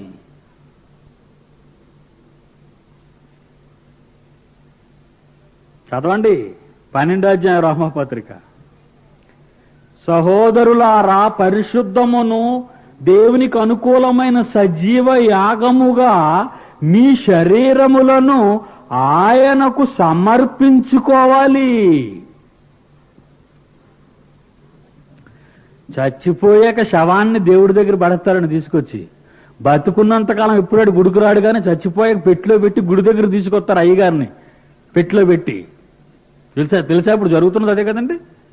శవాన్ని ముందు గుడి దగ్గర తీసుకెళ్తారు మా విశాఖపట్నంలో, అక్కడ పడుకోబెడతారు అయిన మధ్యలో సెంటర్లో. బతుకున్నంతకాలం ఎప్పుడు ప్రభువా వీడిని ముఖం చూడలేదు, చచ్చిపోయాకైనా వీడిని తీసుకొచ్చాం ఇక్కడికి. ఇక్కడి నుంచి మేము తీసుకెళ్లిపోతున్నాం ఎక్కడికి? శ్మశానానికి. వీడిని మాత్రం పరలోకంలో సెట్ చేసే మంచి కుర్చీ ఇచ్చి. బ్రతుకున్నంతకాలం ఏ శరీరం దేవునికి ఉపయోగపడుతుంది చెప్పండి? ఈ శరీరం దేవుని కొరకు ఉపయోగపడుతుందా? లేకపోతే దేవుని పని పాడు చేయడానికి మీ శరీరాలు డెవలప్ అయిపోతున్నాయా? ఏమండి? ఈ శరీరాలు దేవుని పని చెయ్యకపోగా దేవుని పని పాడు చేయడానికి ఈ శరీరాలు డెవలప్ అవుతున్నాయా? వాళ్ళ పరిస్థితి ఏంటో ఇక మీకు అర్థమైపోయింది, ఎంత భయంకరమైన స్థితిలోకి వెళ్ళిపోతున్నారో. వాళ్ళని అలా మార్చేసిన వాడు ఎంత జ్ఞానవంతుడు వాడు సైతానుగాడు. దేవుని పిల్లల్ని దేవునికి కాకుండా చేశాడండి. అమర్చిన దారి మీద అయ్యవారు చేశారన్నట్టు దేవుడు చేసుకున్న మన మీద వాడు పెత్తనం చేయడం మొదలు పెట్టాడండి. సైతాన్ని పట్టుకోవడం చూసారా ఎంత కష్టం అవుతుందో, ఎలా మార్చేసాడో మనల్ని, ఎలా తిరగేసేసాడో మనల్ని. పైగా మనల్ని అన్నాడు, నీ అంత భక్తిపడి ఎవరున్నాడు ఈ ఊర్లో అంటున్నాడు, నీ అంత గొప్ప సేవకుడు ఎవరున్నారు అంటున్నారు, నీ అంత గొప్ప ప్రార్థనా పరురాలు ఎవరున్నారు ఈ సంఘంలో అంటున్నారు. జాగ్రత్త సమండి. మీరు భ్రష్టులు కాని ఎడల క్రీస్తు మీలో ఉన్నాడు. క్రీస్తు మీలో ఉంటే క్రీస్తులా మీరుంటారు. యేసు క్రీస్తులా. ఎండ లేదు, వాన లేదు, ఆకలి లేదు, దప్పిక లేదు. తండ్రి చిత్తాన్ని నెరవేర్చటానికి ఈ శరీరాన్ని ధరించుకున్న యేసు స్వామి ప్రతి రక్తపు బొట్టు తండ్రి ఇష్ట ప్రకారంగా ఖర్చు చేశాడు. శరీరంలో ప్రతి భాగాన్ని తూట్లు తూట్లుగా నలగగొట్టించుకున్నాడు. మీ శరీరాలు ఎలా సుఖపెట్టుకోవాలని ఆలోచిస్తున్నారు. ఈరోజు క్రైస్తవులు చూడండి, వాళ్ళు ఎలా సుఖపడుతున్నారు. వాళ్ళకి కష్టం లేదు, వాళ్ళకి బాధ లేదు, దేవుని గురించిన వేదన లేదు, ఆత్మను రక్షించే ఆలోచన లేదు, దేవునికి ఇవ్వాలని లేదు, దేవుని కార్యక్రమాల్లో సాగిపోవాలని లేదు, అవసరమైతే ఈ శరీరాన్ని దేవునికి అర్పణ చేద్దామని లేదు. అప్పుడప్పుడు మన పెద్దవాళ్ళు అంటారులేండి, మా పెద్ద కొడుకుని దేవుడికి సమర్పించేసుకున్నానండి అంటాడు. ఏమండి, వీడి పెద్దయ్యకిడిని చూస్తే వాడి జీవితమే అసహ్యంగా ఉంటుంది. అర్పణ అంటే ఏంటి? నువ్వు నీ కొడుకును అర్పణ చేయడం కాదు, నువ్వు నీకు అర్పణ చేసుకోవాలి దేవునికి. వాడు దేవునికి అర్పణ చేసుకుంటాడు. అందుకే మీకోసం ఏడవండి, మీ పిల్లల కోసం ఏడవండి. రాబోయే చరిత్ర తిరిగి రాయబడుతుంది, రాబోయే చరిత్ర మారిపోబోతుంది. నేను ఉన్న కొద్ది రోజులే అసలు నిజాన్ని మీరు తెలుసుకుంటున్నారు. తర్వాత కాలంలో నిజం, సత్యం అనేది సమాధి చేయబడిపోబోతుంది. జాగ్రత్త. భ్రష్టులు కాకూడదు, భ్రష్టత్వం రాకూడదు. తీతుకు రాసిన పత్రిక 1వ అధ్యాయం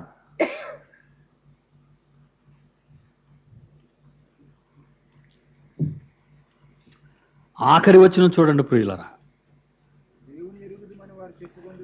తీతుకు రాసిన పత్రిక, రైటే నాయన, నువ్వు చదువుతున్నది రైట్. తీతుకు రాసిన పత్రిక 1వ అధ్యాయము ఆఖరి 16వ వచనము, దేవుని ఎరుగుదుము అని వారు చెప్పుకొందురు. ఎలా ఉందండి ఈ మాట? ఎక్కువ చెప్పడం నాకు ఇష్టం అండి ఇది. దేవునిని ఎరుగుదుమని చెప్పుకొందురు. పివి నరసింహారావు గారు ప్రధానమంత్రి, నాకు తెలుసు, 10 సార్లు చెప్తున్నా అనుకోండి ఆ మాట. పివి నరసింహారావు గారు నాకు తెలుసు, భారత ప్రధాని నాకు తెలుసు. మాటకి చెప్తున్నాడు మనతో. మన కోపం వచ్చి ఏమంటాం, నీకు తెలుసు బాగా ఉంది, మాకు తెలుసు, నువ్వు తెలుసా ఆయనకి అని అడుగుతాం. ఏమంటే, నువ్వు తెలుసా పివి నరసింహారావు గారికి?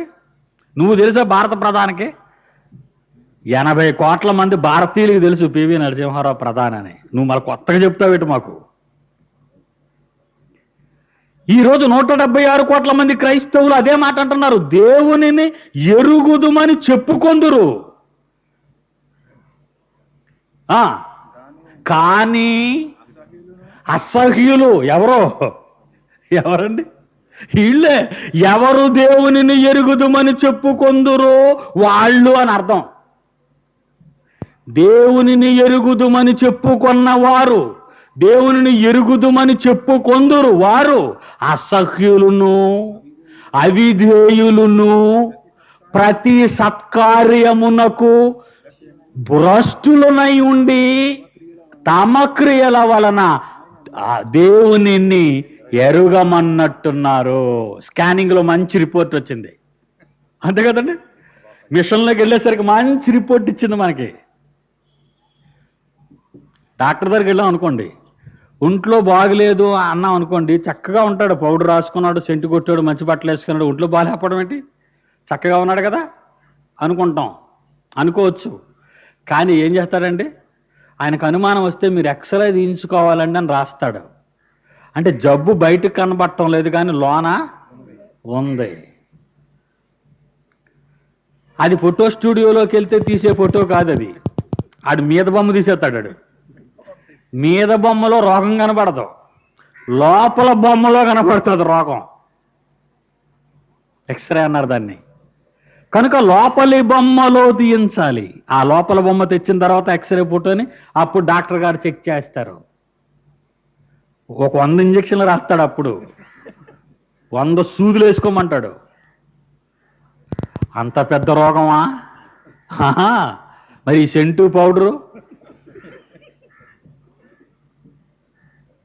దేవునిని ఎరుగుదుమని చెప్పుకొందురు, కానీ అసఖ్యులను అవిధేయులను ప్రతి సత్కార్య విషయము భ్రష్టులనై ఉండి, ప్రతి సత్కార్యానికి భ్రష్టులు, తమ క్రియల వలన దేవునిని ఎరుగమన్నట్టున్నారు. దేవుడు ఎవరో మాకు తెలియదని చేతల్లో చెప్తున్నారు వాళ్ళు. ఎలా చెప్పండి? చెప్పంటారా? చెప్తాను. ఈ మీటింగ్లు ఎలా జరుగుతాయో చూస్తామంటారు. ఏటది? ఏమండి? తమ క్రియల వలన దేవునిని ఎరుగమన్నట్టున్నారు. ఇదేటండి? ఇది ఎక్స్రే బొమ్మ. ఇది ఎక్స్రే.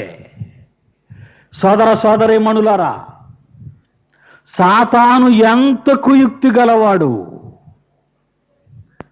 వాడు ఎంత భయంకరమైన స్థితికి దేవుని పిల్లలను దిగజార్చజేయుచున్నాడు. ఒకసారి మీరు ఆలోచించండి. భ్రష్టులుగా మారుస్తున్నాడు దేవుని పిల్లలని. భ్రష్టులుగా, దేవునికి పనికి రాని వారుగా. ఏ దేవుడు ఈ స్వరూపాన్ని మట్టి నుండి చేసి తన ఇష్టాన్ని నెరవేర్చడానికి భూమి మీదకి పంపాడో, ఏ దేవుడు ఈ విగ్రహాన్ని చేసి మట్టి నుండి ఆ విగ్రహంలో తన శక్తిని ఊది భూమి మీద తన చిత్తాన్ని నెరవేర్చాలని నిన్ను పంపాడో, ఆ రూపాన్ని దేవునికి కాకుండా, ఆ రూపము ద్వారా దేవుడు మహిమపరచబడకుండా నీ సొంత ఇష్టాలను సాతాను ఉద్దేశాలను నెరవేర్చడానికి ఈ ఆకారాన్ని దేవుడు వాడుకుంటున్నాడు. మీటింగులు జరుగుతాయని ఒక ఆకారం అంటే, మీటింగులు జరగవు అని మరొక ఆకారం అంటుంది. సుందర్రావు వస్తాడని మరో ఒక ఆకారం అంటుంటే, అసలు సుందర్రావు అనేవాడు రావడానికి అడిగి ఎన్ని గుండెలు అంటుంది మరో ఆకారం. ఈ 2 ఆకారాలు ఆయన మట్టి నుండి చేసినవే, ఆయన ఇష్టాన్ని నెరవేర్చడానికి చేసినవే ఇవన్నీ.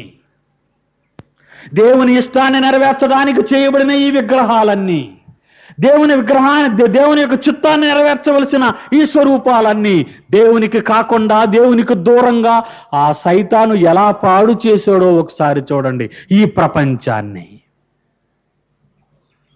ఒకవేళ ఇక్కడ కూర్చున్న మీలో ఏ శరీరమైనా దేవునికి పనికి రాకుండా పోతే మీరు ఎవరికి పనికొచ్చేవాళ్ళని టిక్కు పెట్టుకోవచ్చు. అంతే కదండి? నా శరీరము దేవునికి ఉపయోగపడటం లేదు అంటే ఖాళీగా శరీరం ఉండదు. కనుక ఇంకో 2వ వాడికి ఎవడికో హ్యాండ్ ఓవర్ అయిపోయి ఉండాలి. ఇది 2వ వాడు ఎవడో దీన్ని జప్తు చేసేసాడు. ఒక ప్రార్థన ఇష్టం ఉండదు, ఒక సేవ ఇష్టం ఉండదు, ఒక ఇవ్వడం ఇష్టం ఉండదు, ఒక పాడటం ఇష్టం ఉండదు, ఒక 4 మాటలు దేవుని కోసం చెప్పాలని ఇష్టం ఉండదు. ఏవి ఇష్టం ఉండదండి కొంతమంది శరీరాలకి. ఏమండి? ప్రార్థనకి వెళ్దామా? ఎందుకో రావాలనిపించలేదు, రేపు వస్తా, ఆఖరి రోజు వస్తానులేండి. లాస్ట్ డే పాపం వచ్చి అటెండ్ చేసుకొని వెళ్ళిపోదాం అనుకుంటారు. ఇస్తున్నారా ఏమైనా? ఏమి ఇస్తామండి? ఏమి ఇవ్వగలవండి మేమేమి ఇవ్వగలం? ఒంటి మీద చొక్కా 500 రూపాయలు 5 పైసలు పడతా టిక్కుమని ఇస్తున్నారండి దేవుడికి. ఎందుకు ఇవ్వాలి? సేవకి ఎందుకు ఇవ్వాలి? డబ్బులు ఎందుకు ఇవ్వాలి సేవకి? పోనీ దేవుని కోసం గట్టిగా ఒక 4 పాటలు పాడతారా? పాటలు అయిపోయేకొచ్చి ప్రసంగం వినడానికే, అంటే నోరు పనిచేయదు కానీ చెవులు పనిచేయడానికి లాస్ట్ అవర్లో వచ్చి కూర్చోటారు ప్రసంగాలకి. బాధపడిపోతున్నారా మీరు? మీ శరీరాలు ఎలా ఉపయోగపడుతున్నాయో దేవునికి చెప్తున్నాను చూడండి. డాక్టర్ని అంతే, నేను మీకు వైద్యం చేస్తున్నాను. ఇప్పుడు సూదు మందా ఏమండి? ఒంటికి రాసే స్కిన్ ఆయింట్మెంట్లు ఆడదా ఇది? లేకపోతే ట్యాబ్లెట్టా? లేకపోతే త్రాగే మందా? ఏదో ఏ డోసు వేయాలో ట్రై చేస్తున్నాను. అన్ని రకాల డోసులు వేస్తున్నాను. కొంతమందికి కొన్ని డోసులు పనిచేస్తాయి, కొంతమందికి కొన్ని డోసులు పనిచేస్తాయి. ఏదేమైనా నా వైద్యం యొక్క ప్రధాన ఉద్దేశం మీరు విశ్వాసము గలవారై ఉన్నారనటానికి మీ శరీరాలు దేవునికి ఉపయోగకరంగా నడవటం అనేది ఈ ట్రీట్మెంట్లోని రిజల్ట్. వెనకాతల డాక్టర్ గారు ఉన్నారు, ఆయన అడగండి. ఎవరికి వైద్యుడైనా పర్లేదు, ఉన్న ఫ్యాక్ట్ చెప్తాడు ఆయన. సోదర సోదరీమణులారా, ఈ శరీరాలు మనకివ్వబడిన ఈ ఆకారాలు దేవుడు అనే ఆయనకు ఉపయోగపడుతున్నాయా? ఆయన చేసుకున్న మనలను తన యొద్దకు పిలిచి ఆయనకు పనికి రాకుండా చేసిన ఆ భ్రష్టుడు మనల్ని భ్రష్టులుగా మార్చేశాడా? ఒకవేళ మీరు భ్రష్టులో కాదో తెలుసుకోవటానికే ఈ వైద్యం చేపట్టాం. వాక్యాన్ని చదవండి, ఆలోచించండి, దేవునికి ఉపయోగపడుతున్నారా లేదా అని పరీక్షించుకోండి. జీవశ్చవాలుగా బ్రతుకుతున్నారా, రోగులుగా బ్రతుకుతున్నారా, బలహీనులుగా బ్రతుకుతున్నారా, ఆరోగ్యవంతులుగా దేవుని కొరకు బ్రతుకుతున్నారా, అది కూడా మీరు ఆలోచించుకోండి. ఒకవేళ మీరు పనికి రాకుండా ఇప్పటి వరకు ఉంటే ఇక ముందు పనికొచ్చే కార్యక్రమాలు సాగించండి. అప్పుడు మీరు స్వర్గానికి వెళ్ళిపోయే మార్గం సరళం చేయబడుతుంది, నిత్యత్వానికి వెళ్ళే మార్గం సరళం చేయబడుతుంది. మీ జీవితాలకి ఆశీర్వాదకరమైంది. మీలో ఏ ఒక్కరి మీద నాకు పగ లేదు, ద్వేషం లేదు. సంఘాలు విడదీయటానికో, గ్రూపులు కట్టటానికో, కులమతాలను రెచ్చగొట్టటానికో, మత యుద్ధాలు జరిపించటానికో పిడి సుందర్రావు రాలేడు. నిద్రపోతున్న క్రైస్తవ్యాన్ని, నశించిపోతున్న ప్రపంచాన్ని కాపాడాలి. నిద్రపోతున్న క్రైస్తవ్యాన్ని లేపితేనే నశించిపోతున్న ప్రజలను మీరంతా కాపాడగలరు. మీరంతా యేసుక్రీస్తు తరపున వైద్య వృత్తిని చేపట్టవలసిన బాధ్యత ఉంది. కలుషితమైన ఈ సమాజాన్ని కడిగి అంతరించిపోతున్న క్రైస్తవ విశ్వాసాన్ని పురుకొల్పి నామకార్థ సంఘాలుగా ఉన్న వారిని జీవముతో కూడుకున్న సంఘాలుగా మలచి, వేషధారణతో కాక యథార్థముగా దేవునిని ఆరాధించే స్వచ్ఛమైన మొదటి శతాబ్దపు క్రైస్తవులుగా మారి నశించిపోతున్న నీ చుట్టూ ఉన్న సమాజాన్ని కాపాడాలి. అగ్నిలో నుండి వాళ్ళందరినీ లాగండి బయటికి. అనేక మందిని నిత్య జీవానికి తీసుకుని వెళ్ళి బహుమానాన్ని పొందండి. లేదా స్త్రీలు కనిన వారిలో యోహానే పరలోక రాజ్యములో అందరికంటే చివరుంటే మీరు అసలు పరలోక రాజ్యంలో ఉంటారో ఉండరో మీరు ఆలోచించండి. ప్రార్థన చేసుకున్నాం. దయగలిగిన మా తండ్రి, ఈ మధ్యాహ్న కాలమందు మీ జ్ఞానాన్ని ఆలోచించాము తండ్రి. మా కోసం ఎన్ని సంగతులు దాచావయ్యా బైబిల్లో.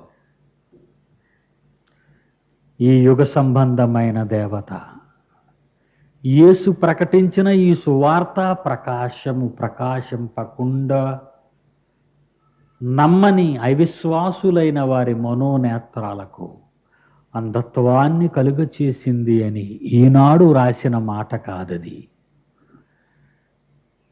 1900 సంవత్సరాలుగా ఈ చీకటిని, అంధకారాన్ని అవిశ్వాసుల మనోనేత్రాలకు అంధత్వాన్ని తీసుకుని వచ్చింది. ఎప్పటికైనా ఈ సకినేటిపల్లిలో ఉన్న, లేక ఈ రాజోలు ప్రాంతంలో ఉన్న, ఈ జిల్లాలో ఉన్న మీ పిల్లలు వాస్తవాలను ఎరిగి నిస్వార్థ పూరితులై సర్వాన్ని మీకు త్యాగం చేసి మీకోసం ముందుకు సాగే భూమిని తలక్రిందులు చేసేవారిగా వీరిని మలచండి. యేసుక్రీస్తు పుణ్యనామమున ప్రార్థన సమర్పిస్తూ ఉన్నాము తండ్రి.